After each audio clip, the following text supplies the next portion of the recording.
Morning.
So, I've been trying to make a video for a long time, and nothing's really worked out. Part of that was harvest.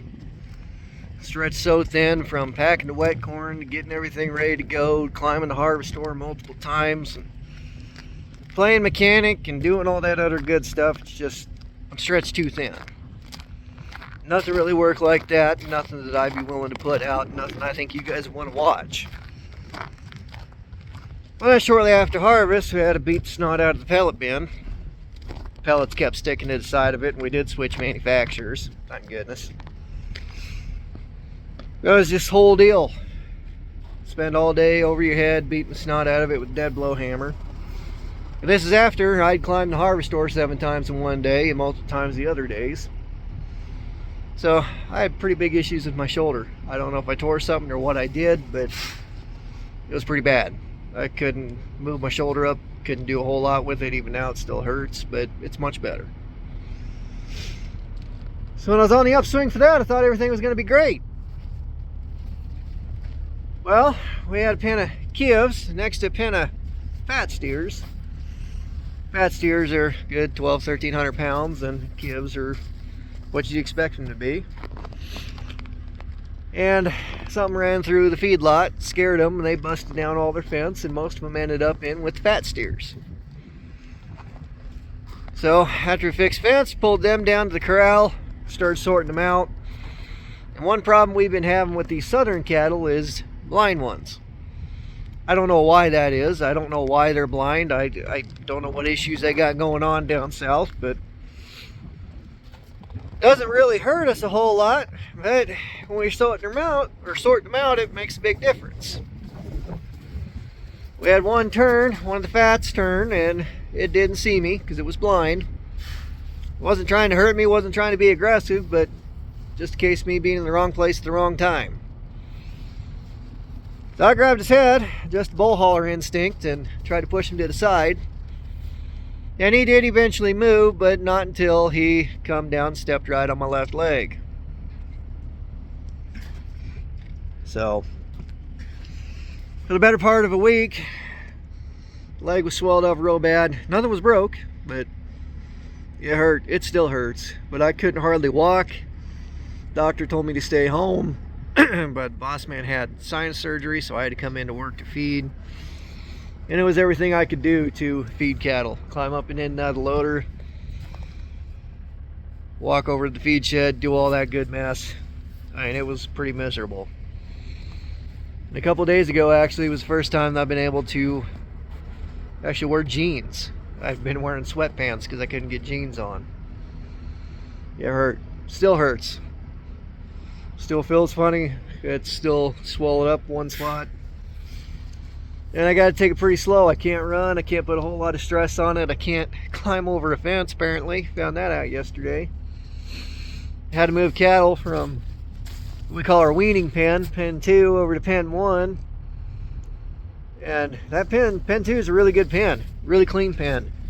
Really level, but it was still really, really hard for me to walk on it. It's just the uneven ground, I couldn't do it. But I got it done. So if you're wondering where I've been at, what I've been up to, well, that's it. That's it. It's just one thing after another. I mean, after harvest, everything's gone wrong and I'm getting all beat up and don't seem like I'm doing anything to deserve it, but I guess that's the way life goes, isn't it? I reckon I'm gonna feed cattle here and we'll see what we're gonna talk about today.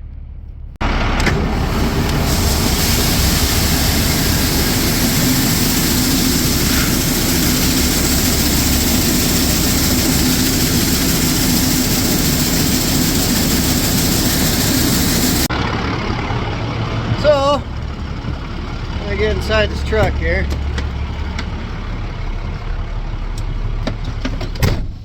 So if you're wondering how we feed these cattle, in these little note cards I have, we feed these cattle a specific combination of hay, dehydrated medicated pellets, dry corn, wet corn, silage, and wet distiller's grain. How that's put together is determined by a formula that is given to us by our nutritionist. And these are formulated to give these cattle the ability to grow, put on muscle, put on fat, to yield good, to grade good, and most importantly, be healthy. And nutritionist is a key part of all this because he is the guy that knows the dry matter intake and the protein of what they need, what they don't need, and how to get them to that point where the ration's what we'll call really hot, but not too hot. And we did have a problem last year where he was giving us rations that were way too hot and we ended up having bloats, and that's not a good thing. You don't want that. So what we got now, it works really, really good. We don't have bloats.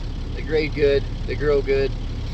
The Nebraska cattle that we put through, getting a ton of primes. Everything's working great. Southern cattle, they do, you know, about as well as you expect Southern cattle to do.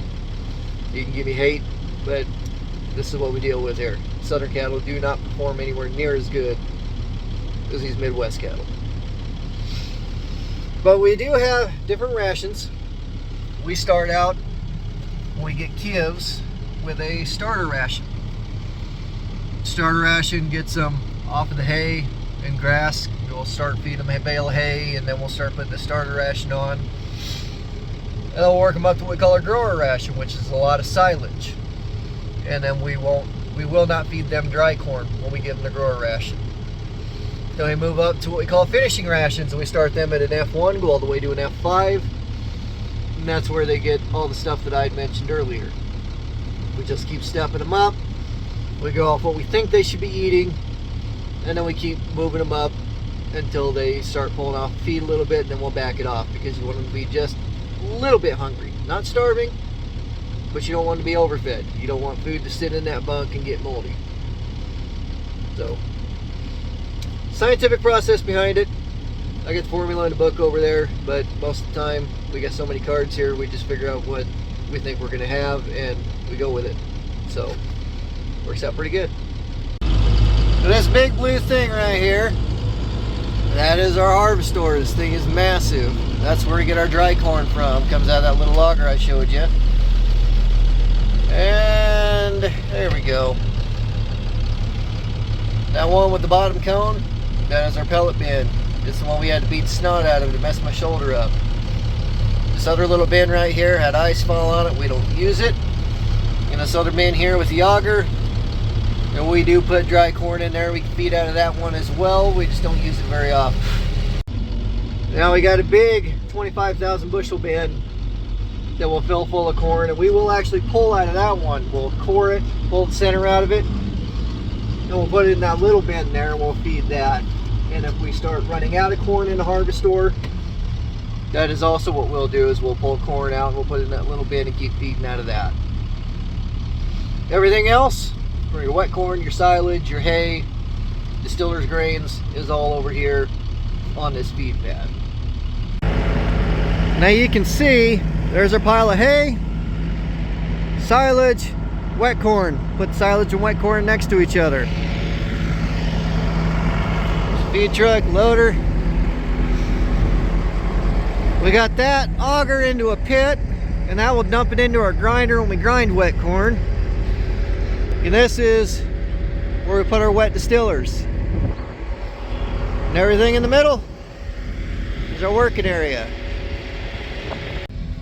Now, mixing this stuff isn't an exact science. You're going to make mistakes. I mean, you're loading this stuff in with a loader. You're not going to get it 100% right all the time. And maybe any of the time. I mean, it's really hard. So you try to get within 100 pounds, give or take. But the one thing we figured out that you really want to hit is your hay. You know, we can look on our ration. And on this ration, it'll give you what your gross weight will be on the scale, but also give you what your called weight is for the product itself. So with hay, you want to fill to what, you know, however much hay you're actually supposed to have, not just what the scale's supposed to read.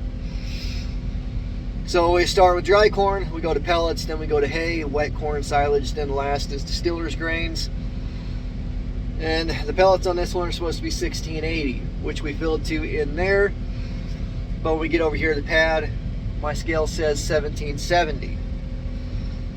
So we fill up to what the hay is supposed to be 2070. We're not going to have enough hay in there. The amount of hay we're actually supposed to have is 390 pounds of hay. So we got to do the math to make sure we get 390 pounds of hay in there instead of just feeding to the 2070.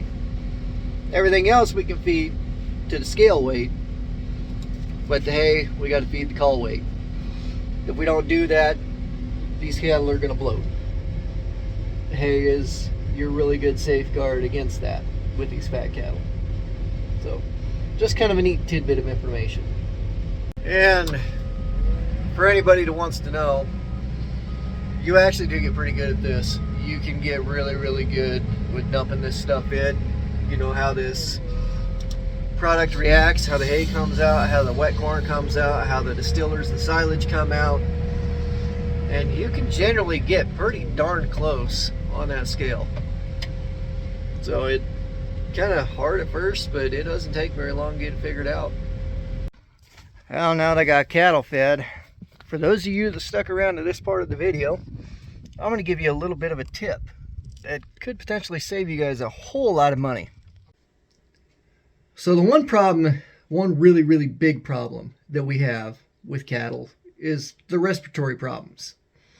Cattle are great creatures, beautiful creatures. They're strong, they can handle a lot, but the one point that they're lacking is in the respiratory system. They don't have a good one.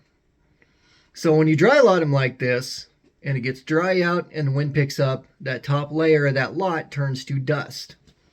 These cattle breathe it in and they have problems. Now, that in and of itself isn't that big of a deal, but the problem is these cattle are very evolved biologically, I guess you could say. They have something that's pre-built into them that when they're sick, they're very good at masking it. So if these cattle are in a pasture and they get sick, they're not going to show that they're sick. The reason being, predators. Predators will see that, predators will take them out. It's a way of trying to preserve their livelihood. And not so glorious terms, I guess. So here in the feedlot, it's the same way. When they get a respiratory sickness, when you're feeding them, you can pick them out and you can see them. But when you go out there and you try to walk through that pen and try to find them, you can't find them anymore. They all look the same. They mask their sickness. You're not going to find them. And if you do and you treat them, what you're going to treat them with is Draxxin. Now the problem with Draxxin is that it takes so long to get into the system to fix these issues. So if you don't catch them early, you give them a shot for nothing. Now they do got a new one that we do have that you give them that goes into the system a lot quicker, that helps out a lot. But you still got to catch them. You still got to get them out of the pen, and it's not always the easiest thing to do. So you will end up, especially with the pen of calves that we got, and we don't really have this problem with Nebraska cattle. We do have it with cattle from down south and down in Kansas and further than that. But you get these calves in, and they have these problems, and you'll end up losing 3+ head. Sometimes 5. Last year we had one pen where we lost like 25 cattle out of it just from the respiratory illness. So we have found out that we can get this generic Draxxin, the Macrocin or something like that is what we got here. Your vet may have something different. But we figured out when we get a pen of these balling calves in, and we run them through the chute to work them for the first time, which is usually in a couple of days, within a couple of days of getting them, that if we give every one of them a shot of this stuff, we don't have any issues. We have no respiratory sickness. Zero. And you say, well, this shot's expensive. Yeah, it is, but so is losing cattle. So if you're a small-time feeder, or if you're somebody that's doing this as a hobby or just getting into it, it is well worth your money to give them a shot of this stuff. We did the math.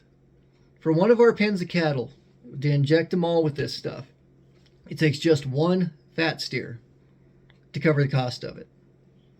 And you say, well, that's just money out of your pocket. Well, it really isn't.